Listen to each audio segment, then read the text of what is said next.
Okay, we'll continue from yesterday lecture about the goal of life. Hope you have a chance to go back and reflect on what we learned, and perhaps you can find a way to set your goal or strengthen the goal that you already have set.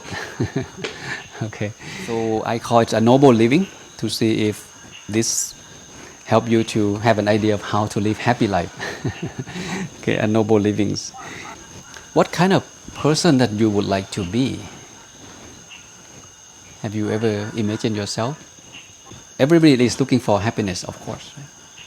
Everything that we do, we go to school, we try to get good job, we get married, we buy this, we own that, because we want to be happy. If you don't come to the teaching of the Buddha, you may still trap in that level of happiness. Buddhism talk about happiness, even though the Buddha start off with dukkha, but it's talking the same thing. Like we learn about the coin has both sides, right? It's go together. If you know how to lessen dukkha, then sukha or happiness will arise. Just like that. How can you explain the word peace? Peace is difficult to define. My major is in peace study, and we try to come up with a definition. Most of the lecture that provide us, they start off with getting to know the war. You learn about violence, you learn about war first. And when there is no war, then we feel this is better than war. This is called peace. I think it's the same approach that the Buddha, similar to the Buddha approach, to present the idea of dukkha first. And then you learn sukha. It's come together. When you listen dukkha, then sukha happens.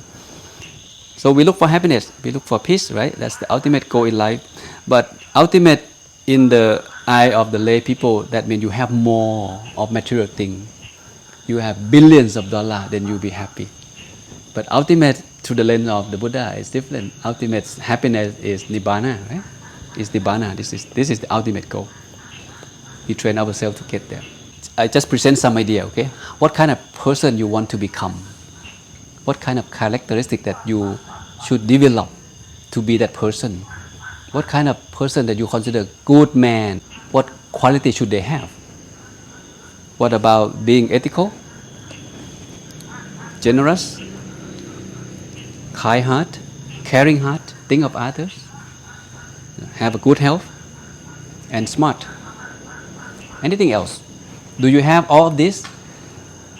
Or do you have some of this? Or you have more than this? I'd like you to add on into your list. This is the starting point of being a good man. So what would be the characteristic that you want to add on into your life? To me, the starting point of having good life is this one. The idea of wisdom. You need to acquire wisdom. Let me stop here for a moment. I'd like to explain the wisdom in Buddhism. Perhaps it can add on to your understanding. There are three kinds of wisdom, right? The first one is called learn. You learn, and then you know. If you don't learn, you don't know. When we were born, we know nothing. The parents need to teach us how to walk, how to eat, how to go toilet, how to get dressed, how to speak. We learn everything from day one. Learn how to breathe, learn how to do things. We need someone to teach us. And the second wisdom is called reflective. You learn and you think, you reflect, then it becomes the second layer of wisdom. True wisdom, if you think a little bit deeper, every field of study in this world fall into this two levels of wisdom or knowledge. The whole world, the wisdom, the knowledge in the whole universe fall into these two categories only. Buddhism go beyond this. One of my meditation teacher said, these two kind of wisdom is for making a living. For you to make a living. Why do you go to school? To be a doctor, to be a lawyer, to be an engineer, to be a policeman. Because you want to have a good job, then you can have good money, good benefit, so you can take care of yourself, your family, your parents, right? To make a living. But it doesn't guarantee your success and happiness. It's very sad that in the US, according to the statistic, number one career that committed suicide is the doctor. Over 300 doctors committed suicide yearly. That means every day one doctor committed suicide. Doctor is smart, right? Why do they kill themselves? What missing here? What missing here, I think, is interesting, right? Because you feel like you're very smart, you go to the medical school, you become a doctor, and you end up killing yourself. There should be some other form of wisdom that save us, not just worldly education, not just engineer, not just doctor, this and that. That is why you should feel grateful for this. You have come to the teaching of the Buddha, that the Buddha introduced the third level of wisdom. It's called Bhavana Maya Panya. Bhavana Maya Panya. The first one is called Sutta Maya Panya, Panya from learning, right? And the second one is called Cinta Maya Panya. That means you think, you reflect, then it becomes your understanding of what you just learned. You may go to the same class, but you don't understand the same thing. There's no one that have the same level of understanding, even though we go to the same class, the same session, the same teacher. The ability of reflection or contemplation is not the same. But the third one is called Bhavana Maya Panya. Meditation I like to call the wisdom that comes from meditation. To be specific, it comes from seeing. This is the highest level of wisdom. The wisdom that leads to liberation. If you want to be happy, you need this wisdom. Being a doctor doesn't guarantee your happiness. So how can we develop this kind of wisdom? Sila, Samadhi, and Panya. These are the three important frameworks that every human being should come and study and practice.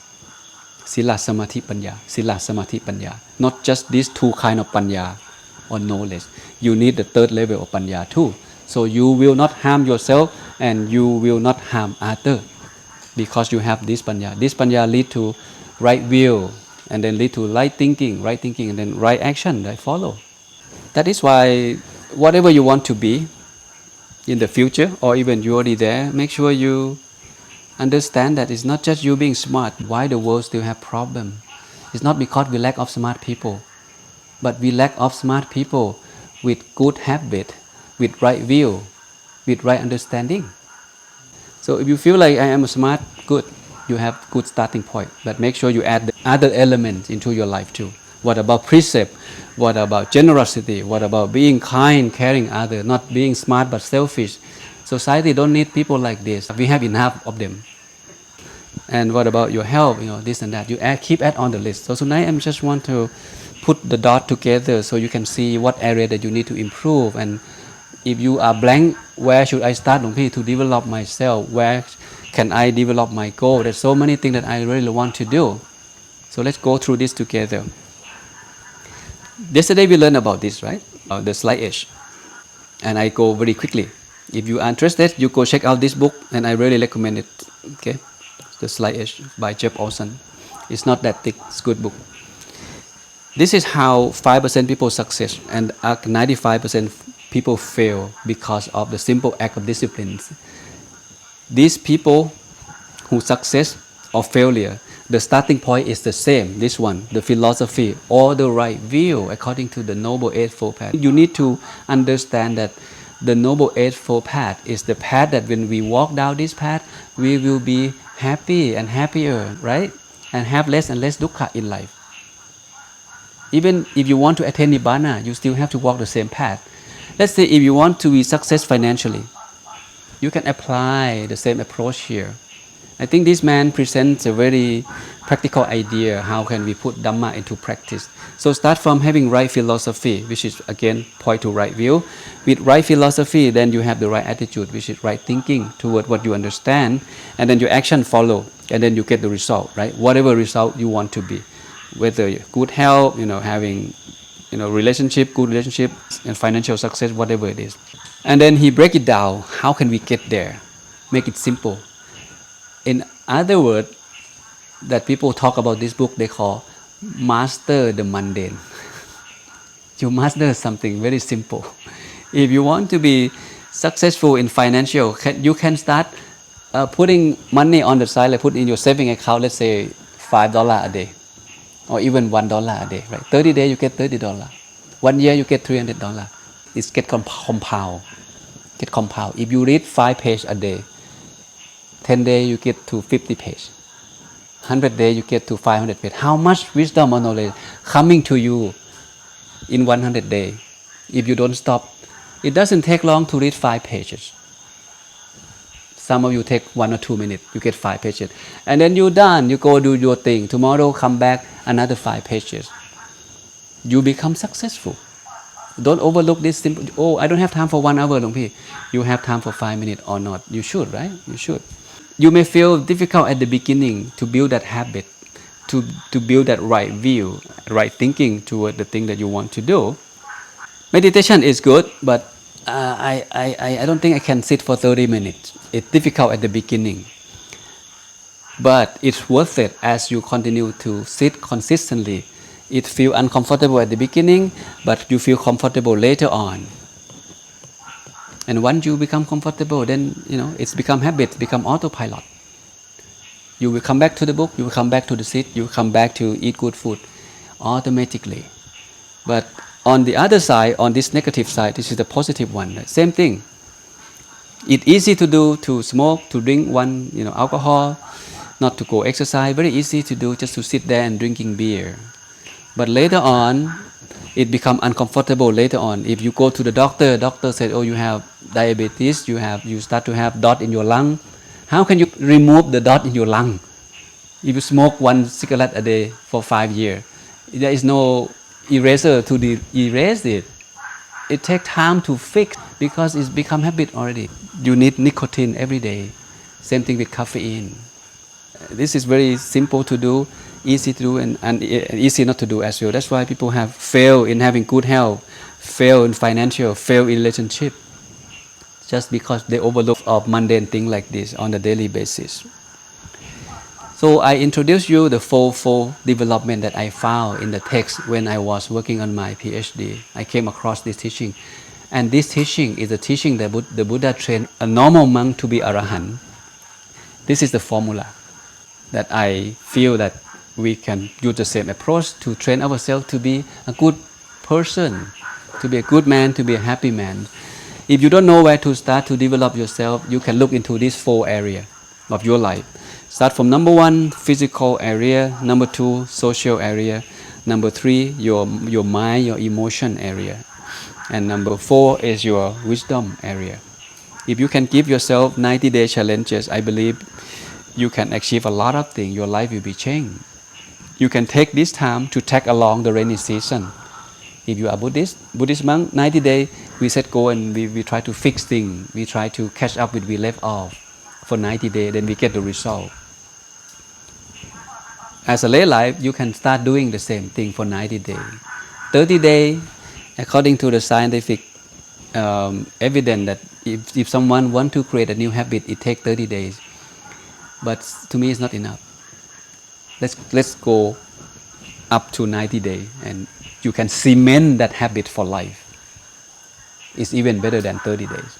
In this 30 days, I believe some of you have familiar with new habit already. It's being formed, but it may not last when you go home. How many of you plan to get up 4:30 at home? Some of you. Yes, right? No, not 3:30. Yeah, 3:30, 2:30, right? Eat 2 meals, meditate 4 sessions a day, this and that. It's quite challenging when you go home. So let's take a look into this. The first one, this is how I call it. Okay. Physical development, you make peace with your body. Social development, you make peace with the world around you. Emotional development, you make peace with your own mind. And wisdom development, you make peace with your life, your own life. Then we can go into this particular area to see if you can add on something into your goal. Start from the first one, peace with the body. Set goal to live long. Who doesn't want to live long? Don't rush to die because we die anyway. How is your health condition at the moment? If you know that something is not healthy or some area of your body is not in good shape, get up be responsible for your physical. Get it fixed. Go see the doctor. Follow the instruction of the doctor. Discipline to heal yourself. Don't leave it there. It's not good. It doesn't do any good. It's a bad habit for this life. It will be a bad habit follow you for the future life of just postponing or have no time for doctor, and you wait until something small become big, become serious problem. Then it's difficult to fix. Like give your example of my own self. When I have the MRI scan, I see everything in my body, and I saw the dot in my kidney for the first time. And I asked the doctor, "What is that white dot in my kidney?" And he said, "Longpi, you have the water. It's kind of small seed in your kidney, and it will increase for the second dot, third dot if you don't change your lifestyle." And now I know how to following his advice, what thing that I should avoid eating, what kind of exercise that I should do to remove that dot. The good news is this doctor discovered that human kidney can be enlarged, and the larger of your kidney, the longer you live. And next year we can check MRI again, so we would see the different, the changes. That means the person need to be disciplined, following the instruction of the doctor strictly. So you need to know yourself, okay, what is condition of your health condition right now. If you want to live long, do some health assessment and go from there. And adjust your eating habit. Most of the disease come from eating. Even though you don't exercise a lot, but if you have a good healthy eating habit, you probably live longer than a man who exercise every day but overlook the thing that he eat. What to eat, when to eat, how to eat. Being a monk, we in the condition that allowing us to live long. After lunch, we don't eat again, right, until 8 o'clock in the morning. So we have 13 hours of fasting. We burn up all the calories that we take from breakfast and lunch. Some monks eat 1 meal a day. That's even better. The body feel light, and you have plenty of time for the body to digest and use up all the excessive calorie. And lay people, be careful. If you overweight, if you already have some disease, okay, make sure you fix it. Make sure you fix it. Don't let it stay with you. This could be another goal, but your goal as well. Because we have physical suffering. The physical itself, the cell die 300 million cells every 1 minute. The body deteriorate, the body decay. It's suffering already. If you add on, you don't wash out the input that you put in the body, you fasten this process. You intoxicate yourself with alcohol, with drug, with something that the body doesn't need, with oily food, with junk food, with sugar, with a lot of soda, this and that. You expedite this process of metabolism process, and then you get old faster. There is an aging agent, right, that comes with the food. And I am not an expert on this, but you guys know how to find the information. This day it's easy to find those information. Whether you want to regain your physical health or not, it's your choice. There are 2 books I suggest. There's the book called How Not to Die from Dr. Michael. The book named like that just to get your attention, because we die anyway, okay? It doesn't mean you read this book and you don't die, okay? It's a good book. And also there's a translation in Thai and some other languages as well. And this book, this one, 100 Ways to Live 100. 100 Ways to Live 100. Why don't you access this kind of wisdom? This is scientifically proved. You eat this, it helps this. If you don't do this, it benefits this. There's all kind of good information scientifically that help us to live long. We in the 21st century with the advanced technology, we have a medical advancement that people in the past don't have access to. But people somehow die at the young age because of alcohol, because of drug, because of smoke, because of not mindful of what they eat. Eating is one of the thing that on the list when it's come to the monastic training. Mindful of eating. It's always there in every sutra that the Buddha trained the monk. So eating is important. So we need to have a good body so we can live long. And when you live long, you can do the thing you love longer. You can be with people you love longer. That's the beauty of living long. Everyone wants to live long, but you're not disciplined enough. You're not determined enough to live long. Okay? Fix it. And now, how can we make peace with the world around you? There's a beautiful teaching of the Buddha called Singhalavaka Sutta in Tikha Nikaya Sutra number 31. The Buddha talk about people in your life, this 6 direction. The Buddha talk about things you should be avoid. How can we know this man is a good friend or bad friend? How can you deal with them? There's a lot of good information in this beautiful teaching of the Buddha. How to accumulate wealth, what kind of factor that drain your wealth out of your life, this and that. Which I will share with you a little bit of this, some information from this sutra. There are 6 people, 6 directions that we involve. The first is the people above us. This one is your teacher. If you believe in God, that would be God. If you believe in Buddha, that would be Buddha. If you have a master, that would be a person in this position, someone that we so respect above of us, a leader, spiritual leaders. And people in front of us is our parents. People behind us is your children, your wife. People on your right hand side is your teacher. People on your left hand side is your friends. And people below you is your subordinate, your employee maybe. There are 6 group of people in our life. This is the world that we're living in. You are not alone. Wherever you go, you live with human. We meet with human. We live with human. We are, animal society. We live together, right? So how can you make peace with these people? I like you to take your time to reflect on each group of people in your life. Do you have good relationship with them? Any link that need to be fixed? You have any broken link in this 6 direction? Which link that need to be strengthened? Which link is already good? Which link that need to be fixed? You need to zoom into this thoroughly and get it fixed. Make sure that you have good relationship with all of them. I don't know if the word likable is a good word. You may not want people to like you, but at the same time, make sure that people don't hate you either. Wherever you go, you should be a welcoming person. Strengthen good relationship to all direction. With your master, with your subordinate, with your wife in behind you, with your kalanamit, good friend, with your teacher, with your father, mother. If they're not there, it's okay. But you still have responsibility to send the merit to them according to the teaching of the Buddha, even though parent passed already. Wherever you go, people will look at you as the son of your father, mother. If you are a good person, they give credit to your father, mother. If you are a bad person, they also give credit to your parent as well. So you have responsibility. It doesn't mean, oh, mom and dad is not here, I have no responsibility for this link. No, you still. So observe 5 precepts maybe.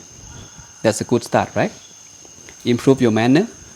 If they're not involved in the Dhamma, if they still have the wrong view, it's your job to educate them, bring them back on the path of wholesomeness. If mom and dad still gambling, still involved in drug and alcohol, bring them back, please. If you don't bring them back, they will end up suffering not only in this life, but in the life after that too. Educate them. What about if you tried and it was rejected? You have to be patient. You have to determine. They give you your life. It's your responsibility to bring them back to the path of wholesomeness, to the good life. Educate them. Get to know meditation, this and that.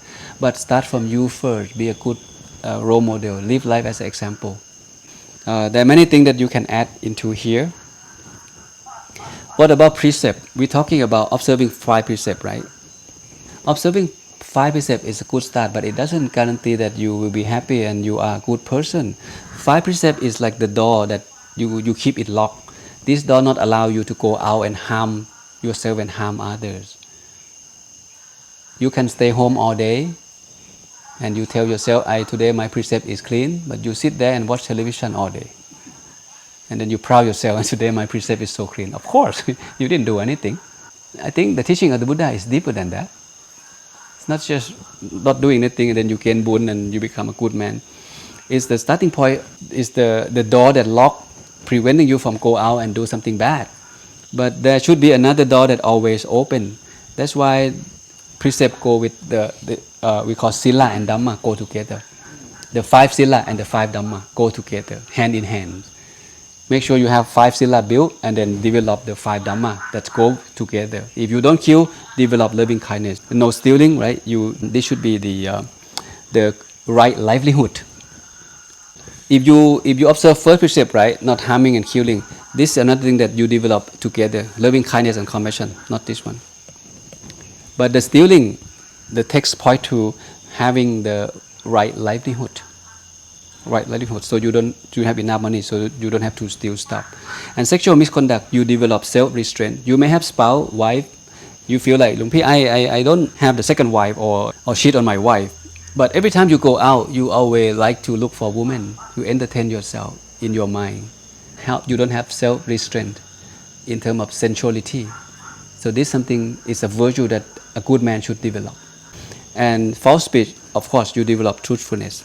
And intoxicant, drug and alcohol, you develop mindfulness. So these 5 Dhamma and 5 Sila go together hand in hand. Pipak, you have a question? And these are the 6 things that the Buddha mentioned in the text. These are 6 things that drain you of your wealth. It's the road to ruin. There are six items on the list. Drinking alcohol, roaming street at night, bar, nightclub, party a lot, gambling, hanging out with bad friends, and yourself being a lazy person. These are defilement. This is something that drags you off the path of healthy life and wealthy life. You may be smart, right? But you hang out with the wrong friends. Friends who always love to drink, love to party, this and that, so they will drag you off the path. That is why there is a right view need to back up by right effort. It's easy to do at the beginning. Meditation is good, right? Your will is clear. Meditation is good. After 1 week, your effort become low and low. So if you have right effort, it push right will further until the mission is complete, until it become autopilot. Everything needs right effort to back up. Right will is not just one-time deal. Today, everyone see meditation is good, alcohol is bad. So you need right effort. Don't be careless. Don't think that I'm strong, I'm okay, I understand everything.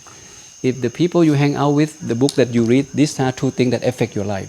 The book that you read, the group of people, the crowd that you hang out with, they will affect the way you think, the way you do things. Number 2 and number 5. Number 5 is, so bad companionship is, first of all, they don't observe precept. If a people who don't care about precept, this is the indicator, the signal telling you that you have to be careful with this group of friends. They see alcohol okay, they see sexual misconduct okay, they see having 3rd wife, 5th wife okay. Be careful hanging out with them. No matter how smart they are, how successful they are in business, be careful hang out with them. But this one, the number 2 is roaming street at night, is more like you entertain yourself wherever there is a show, wherever there is an entertainment, you go there. Nightclub, bar, concert, this and that. This is something that drag you off the path. It's the door. When you step on it, you may feel happy at the beginning, but it drains your energy, it drains your wisdom, it drains your sila later on down the road. You waste your time, you waste your health, you waste your money. It doesn't do any good for you. Okay, so I think all this kind of not so difficult to understand, but if anything that unclear, then we can discuss tomorrow after breakfast. So this another thing that the Buddha mentioned, the 4 bases of sympathy, right? When you live with people, you develop these 4 characteristics. Be generous, be kind, speak kindly, speak from your loving kindness, kind deeds, wherever service needed, go help. Give hand to people. They don't have to ask you, just go help. And behave properly and consistently. These are 4 things that mentioned by the Buddha himself. Here we live together. Each one of us, we have chore to do. You do the dining hall, some of you do the meditation hall, some of you clean the toilet, this and that.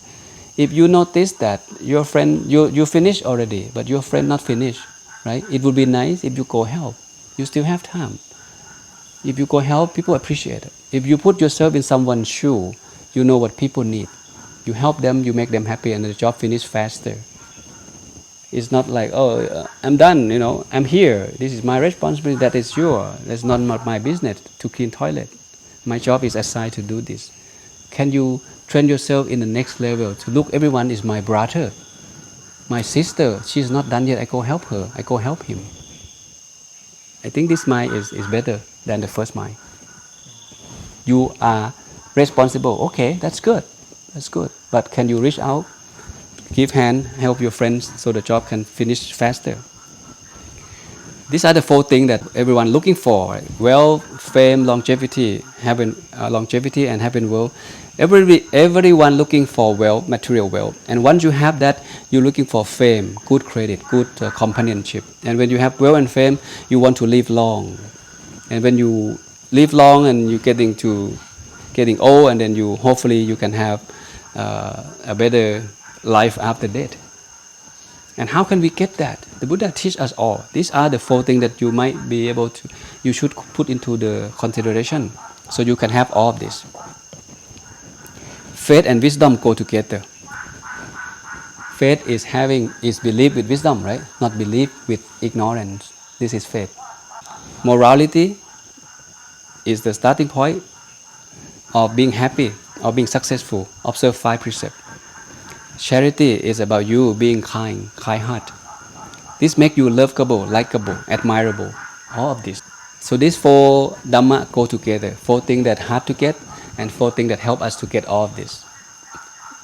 Tonight I will not go into detail, but like I said, I want to give you information. It seems like I have maybe 1 or 2 more lectures with you guys. There's so much to share. Or you can stay longer.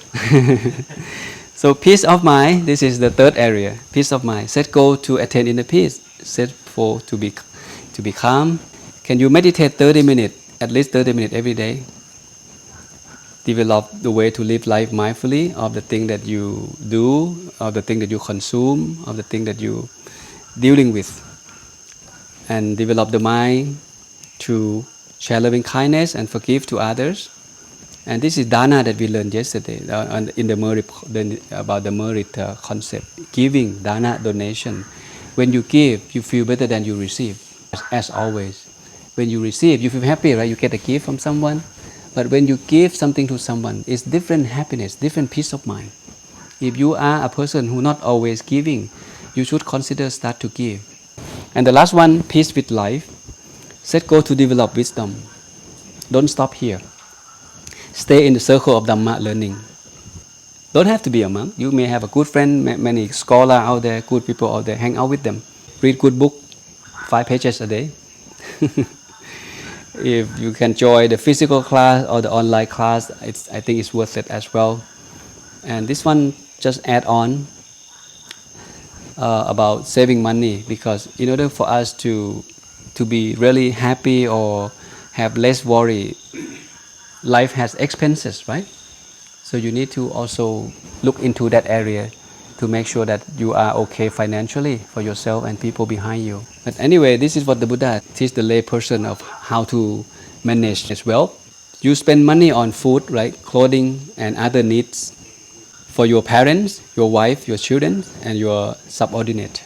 Okay, and you spend money, save money for the time that illness and other emergency, and for charitable as well. I think this applies for Christianity and Islam as well, charitable. And for the performance of, when you have to pay tax, when someone visiting you, right, pay the state tax, this and that. When someone die, people you love, you offering, you make merit for them, this and that. So the Buddha actually go into detail in this particular teaching. And this kind of summarize. He said 1 portion of your money, 1 portion of your money go for, you enjoyed it, you spend it. And another 1 portion you put aside, save it. And 2 portion on investment.